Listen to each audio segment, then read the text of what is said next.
Nós viemos até a Fazenda Bom Retiro, aqui em Teixeira de Freitas, que é uma fazenda modelo na produção do café Conilon.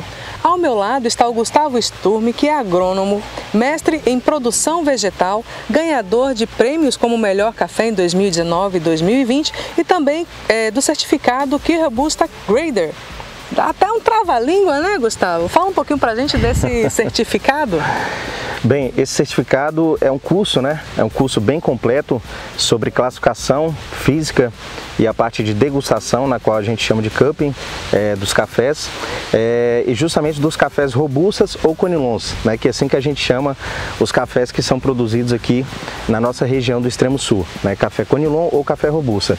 Então esse curso é um curso no qual o profissional, né, que realiza, ele sai de lá com uma visão muito boa sobre a parte de classificação do café.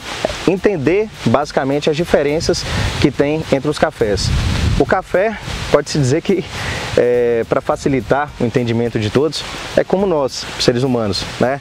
Tem uns que são mais altos, outros mais baixos, uns mais gordos, outros mais magros, enfim.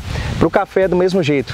Aqui, por exemplo, nessa lavoura, a cada 2 linhas nós temos o chamado clone, né? O que é o clone?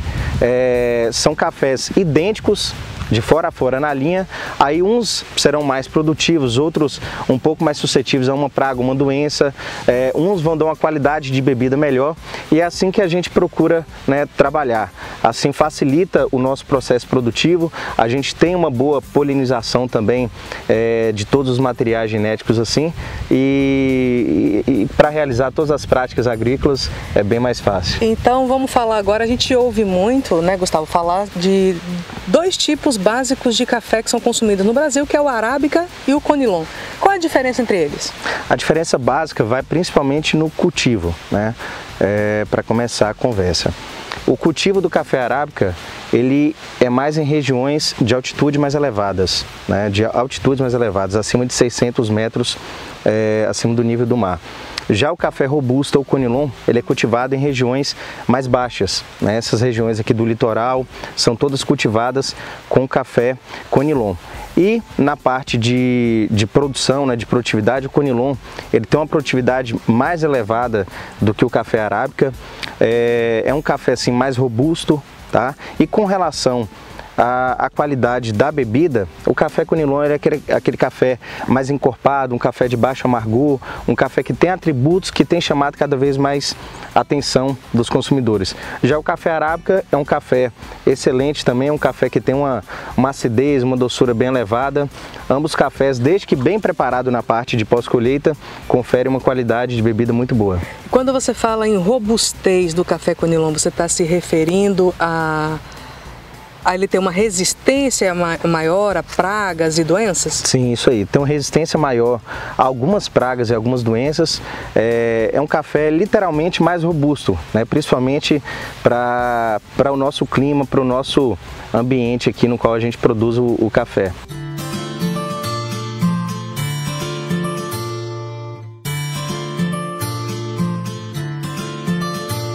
E continuando esse bate-papo aqui com o Gustavo, falando sobre a paixão brasileira que é o café, né, Gustavo? Isso.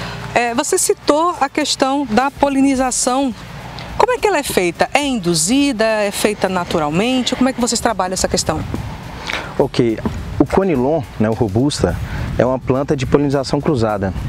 Então, é necessário que na área que nós formos plantar o café conilon tenha mais do que um material genético. De preferência em torno de uns 5 materiais genéticos diferentes, para ter a florada e a polinização e o vingamento dos frutos.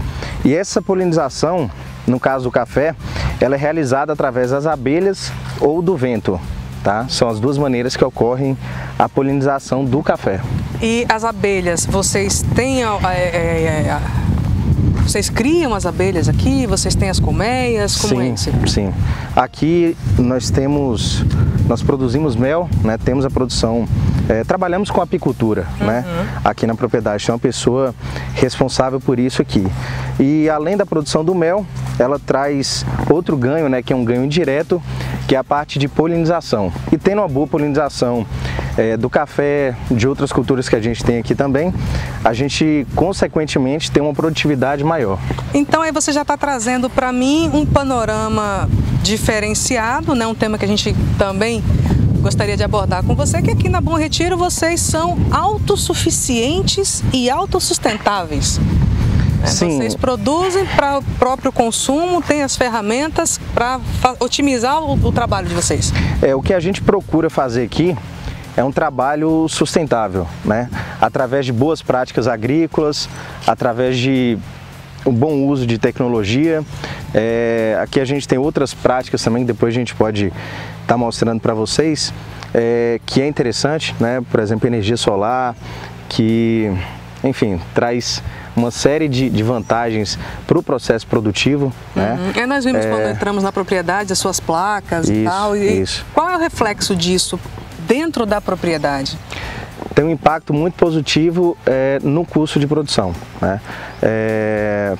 Porque como a gente usa bastante energia aqui, tanto para o processo de beneficiamento do café, para irrigação, então através do uso de energia solar, a gente acaba tendo um gasto menor, né, com energia por conta da geração de energia que ela gera. E toda essa geração de energia também é utilizada na parte de irrigação, né? Vocês têm uma fonte própria, natural aqui de água? Como é que vocês trabalham o sistema de reutilização da água da fazenda? Aqui o que nós temos são reservatórios, né? A gente tem uma represa na qual a gente puxa a água, né? Levamos para um reservatório, que a gente chama de piscina, ou reservatório, onde tem a casa de bomba, e da casa de bomba a gente vai fazendo a irrigação em todos os talhões da propriedade. Agora fala pra gente, Gustavo, qual é a capacidade produtiva de vocês aqui? Quantas toneladas de café, quantas sacas vocês produzem, por exemplo, numa rua dessa aqui? Perfeito. O café Conilon, vamos falar por hectare, tá? Eu sempre gosto de ser muito transparente e falar a real média, assim, pode-se dizer que da região, tá? O café Conilon, ele tem um potencial produtivo muito elevado. É comum você produzir 100 sacas, 120, 140, 150 sacas por hectare, como em alguns talhões a gente produz aqui na propriedade, mas tem um processo que a gente realiza no café Conilon, que é a renovação. A gente tem que fazer a poda, a seleção do broto, então em determinados anos, né, dependendo do ciclo da cultura, nós vamos ter uma produtividade mais baixa, uma produtividade de 40, de 50 sacas por hectare, mas na média vai ficar em torno de 70, 80 sacas por hectare. Uma média assim real, pode-se dizer que da região aqui. E uma curiosidade, Sim. Né? A gente ouve muito falar em rotação de cultura. Isso se aplica também ao café? Sim, porém menos. Como o café é uma cultura perene, é uma cultura que você planta, né? Essa lavoura aqui, por exemplo, ela vai completar um ano ainda, mas com fé em Deus ela vai ficar com a gente aqui durante uns 15, 16 anos aproximadamente. Depois disso a gente faz a implantação de uma nova lavoura nessa área. Quando se trabalha com culturas anuais, essa rotação ela é mais frequente, né? Um cultivo de abóbora, de melancia, de milho, essa rotação é mais frequente. Mas a gente procura sim, né, antes de implantar uma nova cultura, fazer o plantio de alguma outra cultura, né? Seja um milho, uma melancia, abóbora, enfim. Aqui a região tem um potencial de produzir diversas culturas, né? Essa é a grande vantagem aqui do nosso extremo sul. E falando em potencial da região, fala pra gente, aqui na propriedade, para chegar nessas variedades do café Conilon, vocês precisaram fazer algum tipo de adaptação, de correção do solo? Como é que foi esse processo?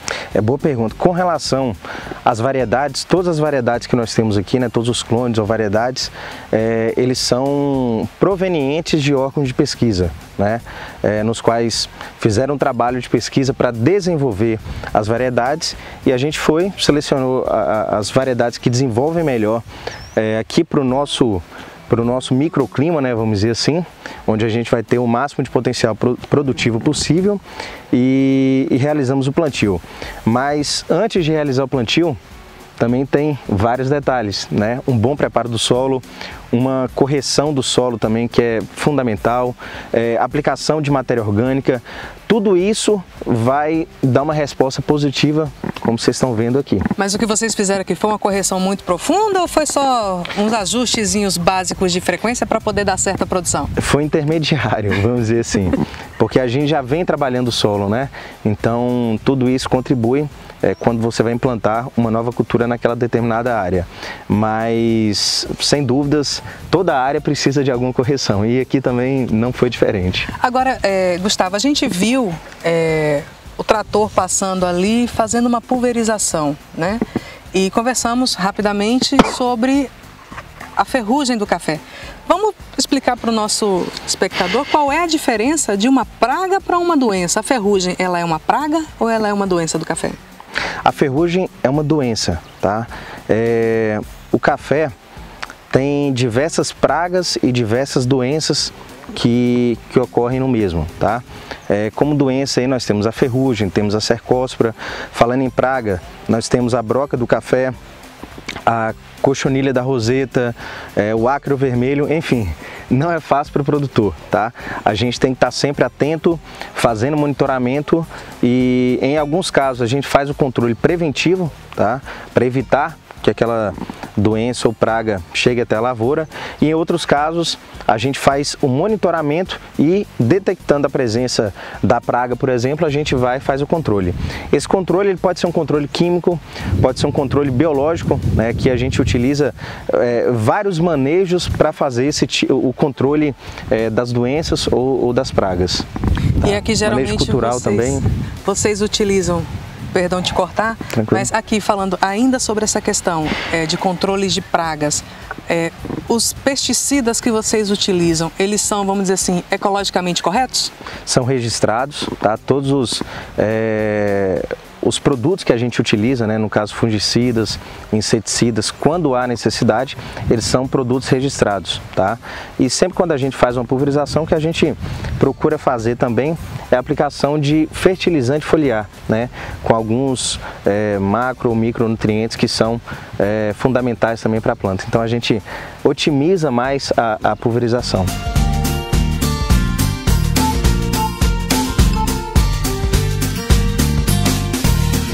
Então, Gustavo, eu estou vendo que aqui entre as ruas, né, tem para mim é mato.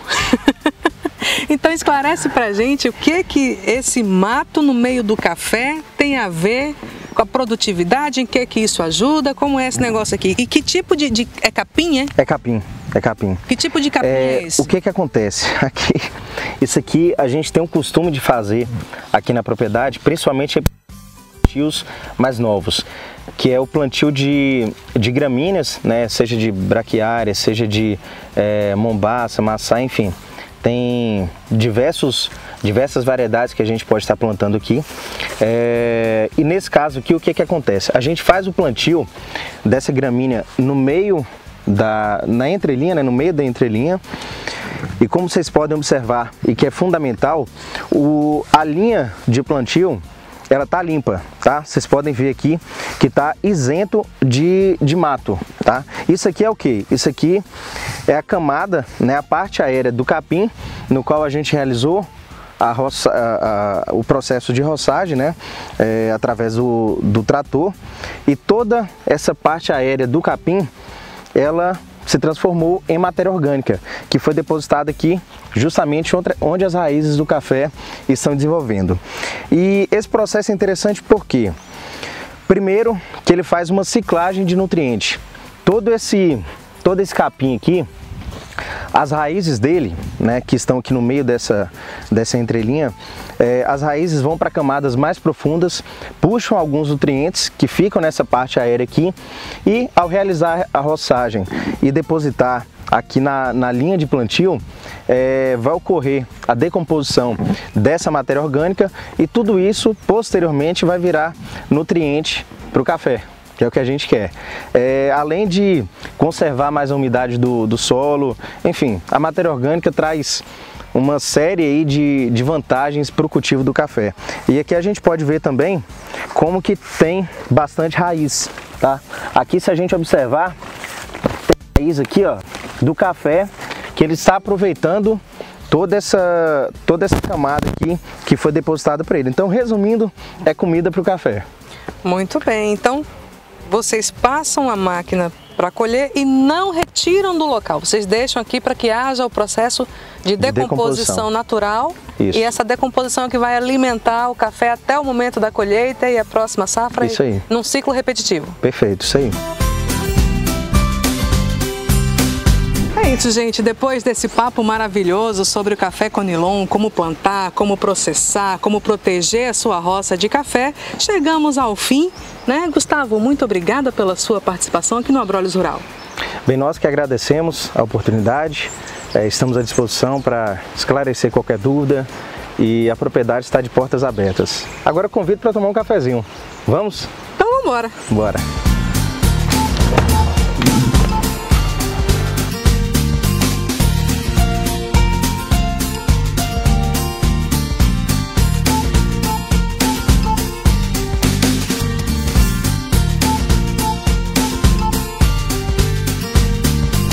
Convite feito, convite aceito, né? E todo o papo tem que ser regado a um bom café, né? Finalizando principalmente, não é isso, Gustavo? Isso aí, perfeito. Vamos lá? Vamos lá.